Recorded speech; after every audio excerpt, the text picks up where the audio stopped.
નમસ્કાર, વામજા એજ્યુકેશનમાં આપ સૌનું હાર્દિક સ્વાગત છે। આજના વિડીયોમાં આજના લેક્ચરમાં આજના ટોપિકમાં આપણે નિબંધ લેખન વિશે ચર્ચા કરવાના છીએ। આજના આપણા નિબંધનો ટોપિક છે ભારતની ઋતુઓ। ચાલુ કરતા પહેલા જો તમે આ ચેનલને સબસ્ક્રાઇબ કરેલી ન હોય તો સબસ્ક્રાઇબ કરીને બેલ આઇકન દબાવો, વિડીયોને લાઇક કરો તથા તમારા મિત્રો પરિવાર દોસ્તો સુધી જરૂરથી આ વિડીયોને શેર કરશો જી। ચાલુ કરીએ આપણે આજનો નિબંધ લેખન ભારતની ઋતુઓ।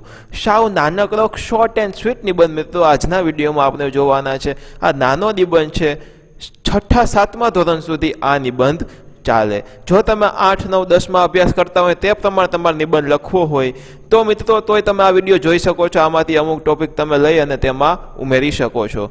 જોઈએ આપણે હવે ભારતની ઋતુઓ। સૌપ્રથમ મિત્રો ભારતમાં મુખ્યત્વે 3 ઋતુઓ છે, શિયાળો, ઉનાળો અને ચોમાસું।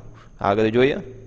શિયાળા વિશે આપણે પહેલા વાત કરીશું, પછી ઉનાળા વિશે વાત કરીશું, પછી ચોમાસા વિશે વાત કરીશું, પછી નિબંધ લેખનનો અંત એટલે કે પૂર્ણ કરીશું।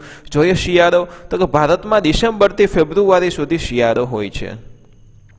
શિયાળામાં ઠંડી વાય છે, લોકો ગરમ ઊનવાળા કપડાં પહેરે છે।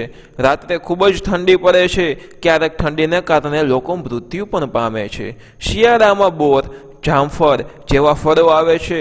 શિયાળામાં રવિ પાક પાકે છે। લોકો રાત્રે તાપણા કરે છે, સ્વેટર પહેરી અને માથે ગરમ ટોપી અને હાથ પગમાં ગરમ મોજા પહેરી અને ઠંડીથી રક્ષણ મેળવે છે। આગળ જોઈએ આપણે ઉનાળો, તો કે શિયાળા પછી ઉનાળાની શરૂઆત થાય છે। ભારતમાં ઉનાળો માર્ચથી મે મહિના સુધીનો હોય છે। ઉનાળો એટલે કેરીઓનો મહિનો। ઉનાળામાં આકરો તાપ પડે છે, તેથી ખૂબ જ ગરમી થાય છે। ગરમીથી બચવા લોકો ઠંડા પીણા, કુલ્ફી, પેપ્સી અને શેરડીનો રસ પીવે છે। બપોરે લૂ વરસે છે, લોકો ઘરમાં એસી કે પંખા ચાલુ કરી અને ઠંડક મેળવે છે। સાંજે લોકો દરિયા કિનારે ટહેલવા નીકળે છે। ચોમાસું હવે જોઈએ, તો કે ભારતમાં ચોમાસું જૂનથી સપ્ટેમ્બર મહિના સુધીનું હોય છે। ચોમાસું એક અતિ મહત્વની ઋતુ છે। ચોમાસામાં વરસાદ વરસે છે, બાળકોને વરસાદમાં નહાવાની મજા પડે છે। લોકો રેનકોટ પહેરે છે। ચોમાસામાં ક્યારેક વધુ વરસાદ પડવાને કારણે પૂર આવે છે, તેથી માલહાનિ અને જાનહાનિ થાય છે। મિત્રો આમની સાથે જ આપણા શોર્ટ એન્ડ સ્વીટ એકદમ નાનકડો કેવો નિબંધ પૂર્ણ થાય છે।